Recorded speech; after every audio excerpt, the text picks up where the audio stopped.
José Maria de Eça de Queiroz nasceu no dia 25 de novembro de 1845 em Póvoa do Varzim, cidade localizada no norte de Portugal. Era filho do brasileiro José Maria Teixeira de Queiroz e da portuguesa Carolina Augusta Pereira de Eça. Passou grande parte de sua infância na cidade de Aveiro, aos cuidados de sua avó. Mais tarde, foi morar no Porto a fim de estudar no Colégio Interno da Lapa, no qual se formou em 1861. Seguiu os passos de seu pai, magistrado e par do reino, e foi estudar Direito na Universidade de Coimbra, graduando-se em 1866. Chegou a exercer a profissão de advogado e, mais tarde, de jornalista na cidade de Lisboa. Além disso, entrou para a carreira política sendo nomeado administrador do Conselho de Leiria em 1870, cônsul de Portugal em Havana em 1872, cônsul de Newcastle e Bristol, na Inglaterra, em 1874 e cônsul de Portugal em Paris, em 1888. Já em Paris, em 1886, casou-se com Emília de Castro Pamplona Rezende, com quem teve 4 filhos, Alberto, Antônio, Maria e José Maria. Eça de Queiroz faleceu no dia 16 de agosto de 1900, em Paris. O movimento realista instalou-se em Portugal na década de 60 no campo literário, possuindo dentro de sua estética o desejo de combater a estética romântica, que tinha como objetivo principal enaltecer a burguesia. O movimento realista se opõe ao romântico e vem com o intuito de mostrar o outro lado da moeda dessa mesma sociedade, que são suas mazelas.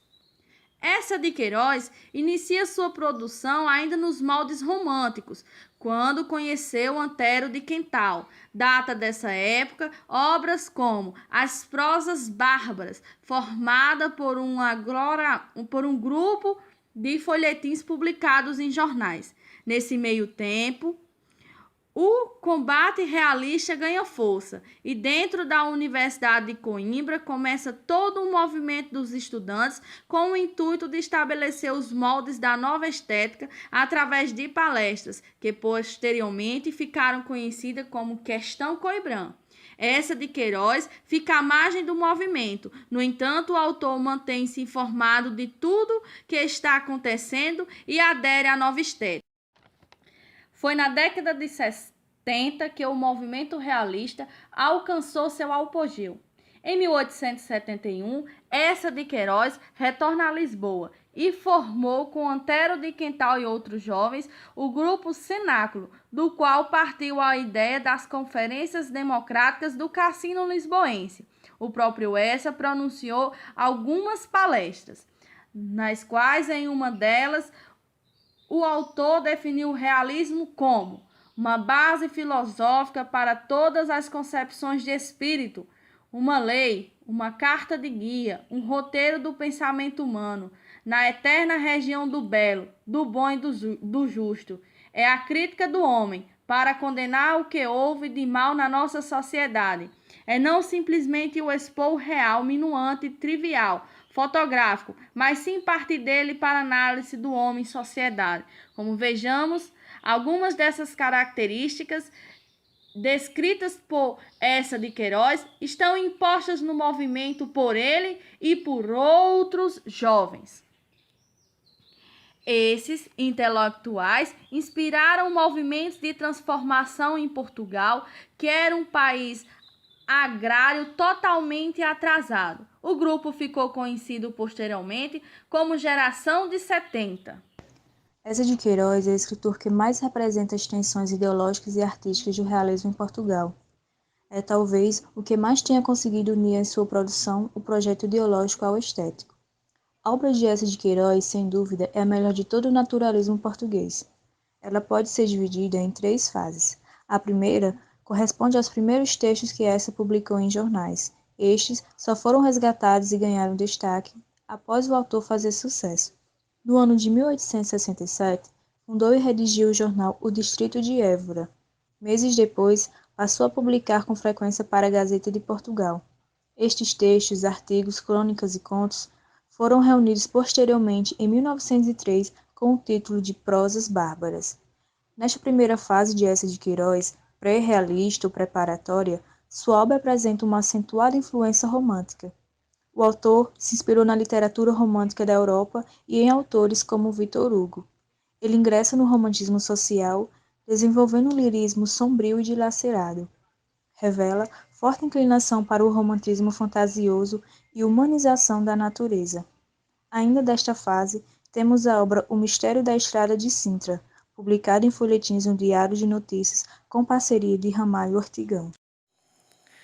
Diferentemente do romantismo, no realismo o herói, ou melhor, o personagem, é sempre uma figura que retrata alguma realidade, e essa figura é retratada tal como é, sem visões românticas ou com fundo de moral.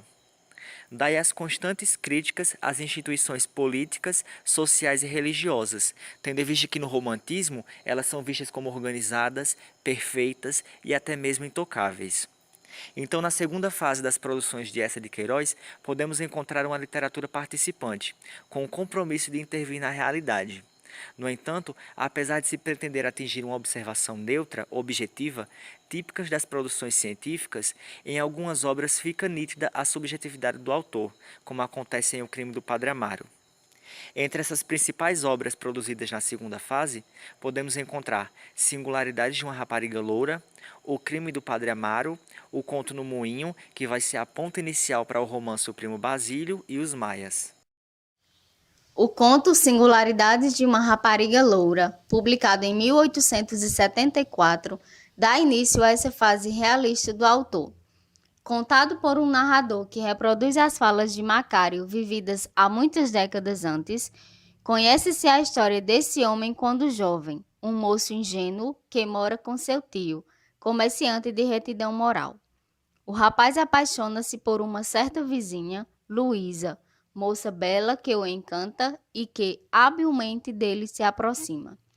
No entanto, alguns comportamentos suspeitos fazem com que o tio não queira o casamento deles, como o parentesco incerto entre a suposta mãe e filha e o desaparecimento de um pacote de lenços do armazém e de uma peça de ouro numa noite de festividades. Impedido de se casar e expulso de casa, além de um certo desdém de sua noiva quando percebe que está bem menos abastado, Macário se lança a Cabo Verde, onde trabalha e acumula dinheiro. Ao retornar, marca o casamento com Luísa. Porém, surge um empecilho não previsto. O moço torna-se fiador de um conhecido que não salda seus dividendos, razão de seu desespero, pois, novamente, não se encontra apto financeiramente para se casar. Seu tio, reconhecendo a honestidade do sobrinho, ajuda-lhe, o que lhe salva o casamento. A cena final, quase trágica, guarda o drama de Macário que marcará toda a sua vida. No conto Singularidade de uma Rapariga Loura, Eça de Queiroz faz críticas ao romantismo, onde ele trata de ridicularizar a visão da mulher, que na época romântica era totalmente idealizada. Também traz características do homem romântico e como esse romantismo pode prejudicar a vida em sociedade. Na obra O Crime do Padre Amaro, Eça de Queiroz faz uma crítica ao clero e à sociedade burguesa do século XIX, enfatizando a hipocrisia da sociedade eclesiástica. A obra O Crime do Padre Amaro é o grande marco do realismo em Portugal. Publicado originalmente em 1875, o romance é considerado a obra mais polêmica de Eça de Queiroz, caracterizando também a segunda fase do autor, intitulada Cena da Vida Devota.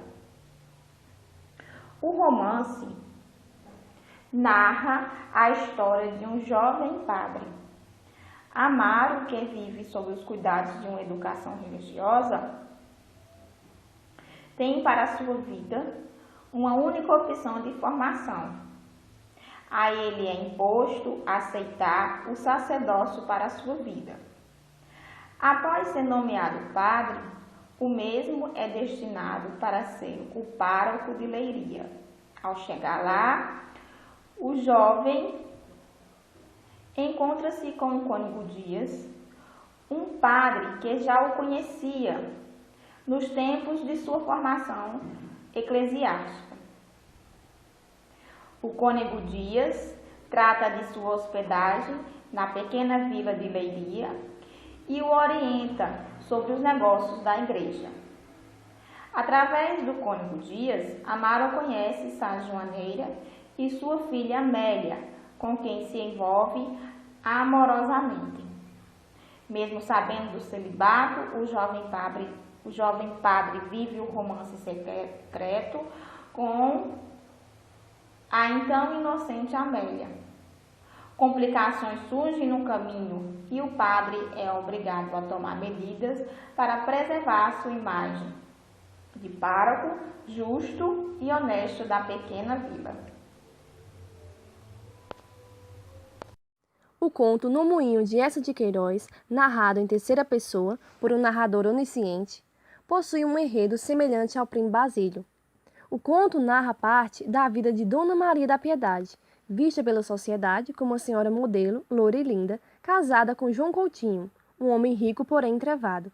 Maria da Piedade toma conta da sua família, trata das doenças do marido e dos filhos, agindo como uma cuidadosa enfermeira. A chegada do primo de seu marido, Adrião, que apesar de romancista, caracteriza-se no conto como um homem robusto, causa uma alteração na vida de Piedade.